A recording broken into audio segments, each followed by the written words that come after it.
Welcome to the So That's Why podcast, where we unpack the science behind everyday questions. I'm Jen. I'm Chris. And I'm Matt. Right, today we're answering something that affects everyone with a smartphone, laptop or tablet, which is basically all of us. Why does blue light affect sleep? Because we've all heard we shouldn't scroll through our phones before bed, but has anyone actually explained why? So you're talking, Jen, about this nightly ritual of lying in bed, promising yourself just 5 more minutes of scrolling, and then suddenly realizing an hour's gone by and you've watched 17 videos of cats being scared by cucumbers. Exactly, I'm guilty of it, I have to admit. Yeah, maybe not the cats and cucumbers, but hey. No, definitely those as well. But here's what's fascinating. For most of human history, the only blue light we encountered after sunset was moonlight or starlight. Now we're bathing our eyeballs in it right up until we try and sleep. And so hopefully by the end of this episode, we'll have explained why your brain interprets that phone screen as a tiny artificial sunrise, how specialised cells in your eyes communicate directly with your internal clock, and why children are significantly more vulnerable to these effects than adults. Plus, we are tackling whether those trendy blue light blocking glasses actually work or if they're just expensive fashion accessories. So let's start with why this matters. And research shows that using an LED backlit device for just 2 hours before bed can suppress melatonin production by over 50% and delay when melatonin starts rising by an hour and a half.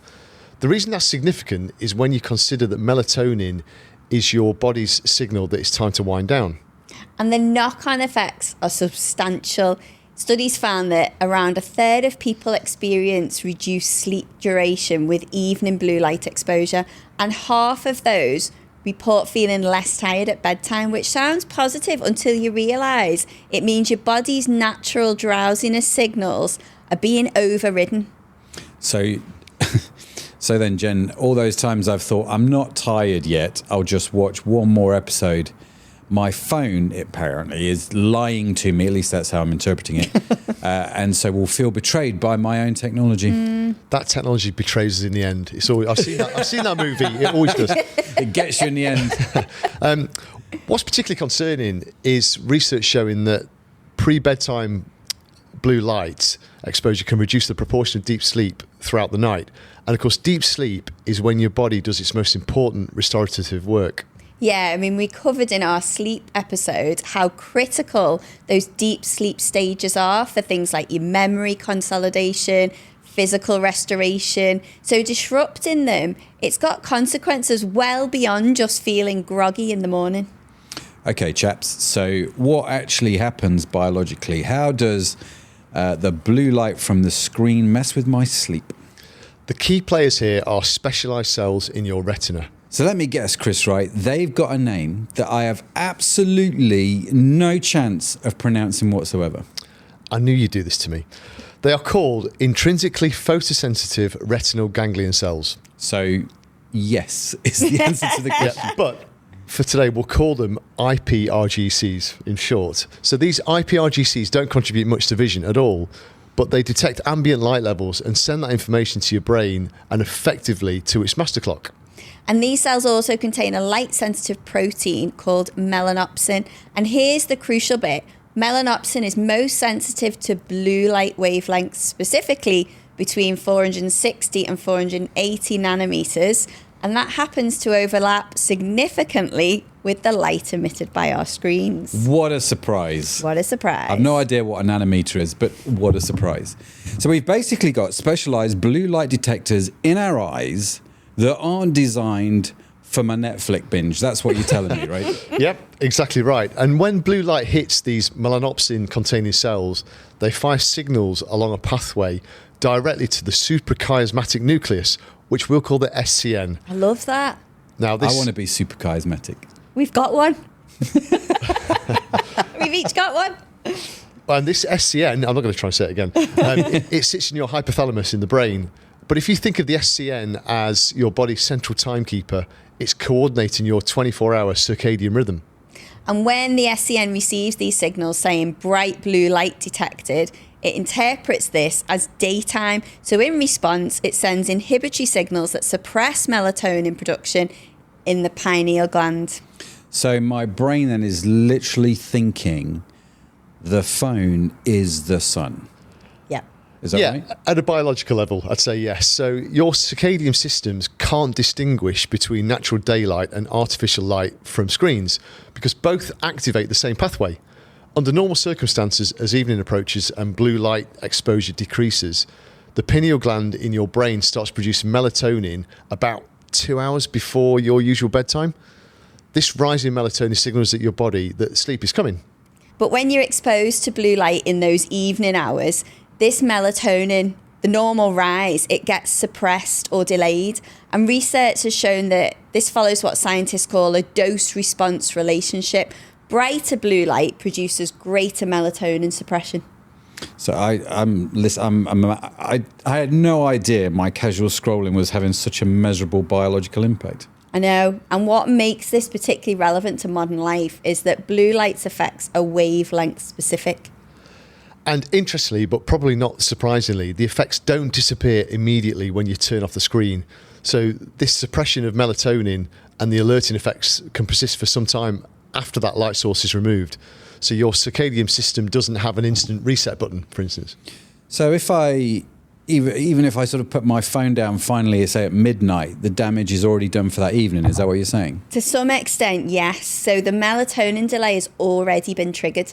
And this is why recommendations focus on like limiting blue light exposure in the hours before bed, not just at bedtime itself. And something that's really interesting for parents to know is that children are significantly more sensitive to these effects than adults. So sorry, kids, but it's true. But sensitive how? What does that mean? Well, a study comparing children with an average age of about 9 to adults around the age of 40, it found striking differences between the two. So under blue light enriched lighting conditions, children experienced over 80% reduction in melatonin levels, but adults showed much weaker responses to the same light. That's it. And there are several factors that explain this. So firstly, children have larger pupils than adults, and that allows more light into the eye, but also their crystalline lenses are clearer. Yeah, as we age and get a bit more jaded, our lenses naturally yellow, and this actually filters out some blue light, whereas children's lenses transmit a higher proportion of blue light to those photosensitive cells. So the very thing that gives kids those beautiful crystal clear eyes also makes them more vulnerable to the screen, which is ironic, isn't it? Every parent trying to pry an iPad away at bedtime. Good news is you've now got scientific backing, which your children will fully understand and agree with. Yeah, good luck with that. Yeah, no, they won't.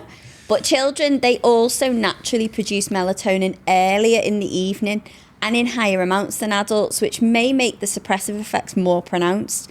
And then the heightened sensitivity is particularly concerning given how common device use has become before bed.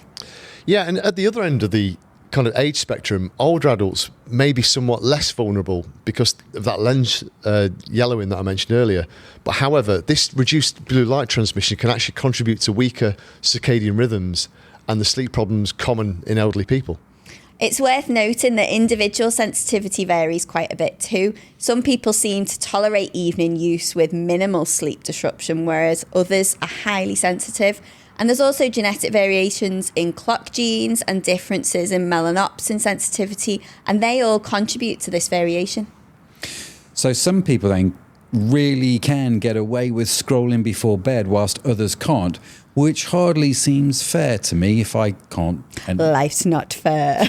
Get over it. Yeah. And research backs that unfairness. So research has shown that under identical light conditions, some people experience near complete melatonin suppression while others show minimal effects. So if you've noticed that evening screen use doesn't seem to affect your sleep, you may be less sensitive. But if you're struggling to sleep and actually get off to sleep at that onset, limiting evening blue light is definitely worth trying. Okay, so what about then, guys, the blue light blocking glasses? I see them everywhere. Do they actually work? Should I buy them? Yeah, it's an interesting one. And the research here shows mixed results, but actually on the promising side. So there's certain studies involving people with insomnia have found that wearing amber tinted lenses for 2 hours before bedtime did lead to improvements in sleep quality and duration compared to clear lenses. And the key word there is amber tinted. So blue light blocking glasses vary enormously in their effectiveness. Some clear blue blockers filter only about 10 to 30% of blue light, whereas amber or orange lenses can actually block 90% or more. The darker tints that block more light tend to show more consistent benefits in the studies. Well, I've got some amber tinted ski goggles I could wear to bed. That might be worth it. Yeah, I want to see a photo of that. Reading your book with your ski goggles on. Yep, or doing that. Looking at your phone. I don't want to see a photo of that. But for those who can't avoid like evening screen use, amber tinted glasses used 2 to 3 hours before bed may help. So it's definitely worth a go. But it's not a complete solution because it's the stimulating content itself. Scrolling social media, catching up on work emails, watching exciting shows or boring shows. They all activate our brains regardless of wavelength. So they all contribute. Which is fair enough. Yeah, I get that. So what about night mode then on phones? Well, research here is interesting. There was a study in 2024 that suggested that overall screen brightness might matter as much as or more than the colour of light. So night mode combined with reduced brightness appears more effective than either alone. That's interesting, isn't it? So turning on the night mode but keeping the brightness like at maximum seems to be like self-defeating, doesn't it?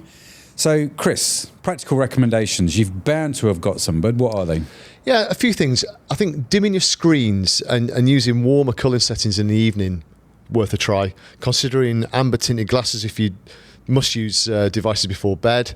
And ideally establishing a consistent time, say 2 hours before sleep, when you set devices aside altogether.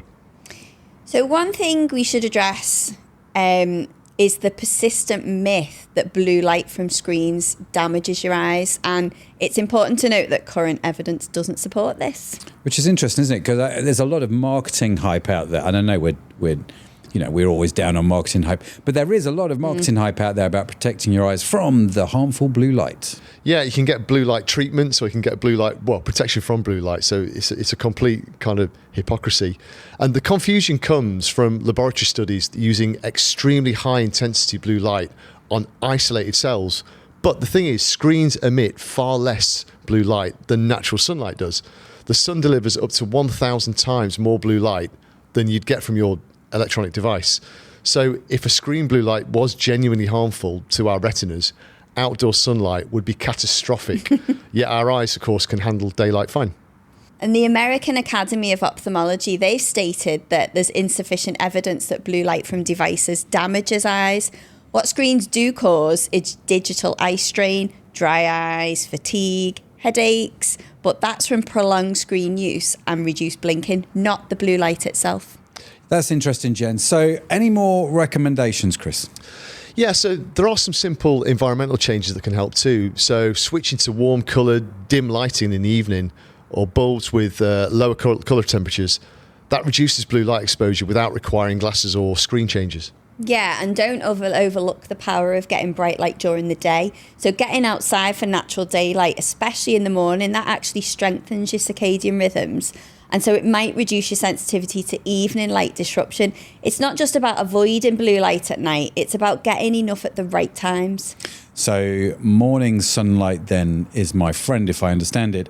But late night phone scrolling is perhaps a frenemy. I just like that word, frenemy. Had to get it in. It's a bit too Gen Z for me. We're down Gen with Z the or kids, Gen Z? it's okay. I don't know. I don't know which generation we're in these days. Alpha, beta, I don't know. But no, you're right. I mean, the real concern here with blue light is the circadian disruption rather than eye damage itself. And this connects to everything else we've discussed on this podcast. So sleep quality affects cognitive function, mood, metabolism, immune function, everything. And the circadian system also influences when we feel hungry, when we have energy, and when hormones are released. So disrupting it with mistimed light exposure can have ripple effects throughout your biology.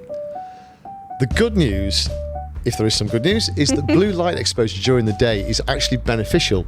It promotes alertness and it helps reinforce strong circadian rhythms, as Jen was saying. It's specifically the evening exposure that causes these problems that we're talking about. Yeah, and listening to you guys talk, I'm realising maybe just 5 more minutes of scrolling might be costing me more than I thought. So not just lost sleep, but lower quality of sleep when I do finally drop off. So why does blue light affect sleep? Blue light affects sleep because specialised cells in your retina containing melanopsin are highly sensitive to blue wavelengths. When these cells detect blue light, they signal to your brain's master clock that it's daytime, which suppresses melatonin production and delays your body's natural wind down process. So every time I check my phone at 11 p.m, my brain genuinely thinks I've glimpsed the sunrise. No wonder I can't sleep after a scrolling sesh.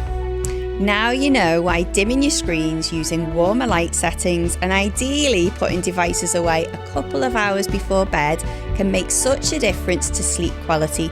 Your circadian system simply can't tell the difference between your phone and the morning sun. That's it for this week. Make sure you hit that subscribe button. We're unpacking the science behind everyday questions each week.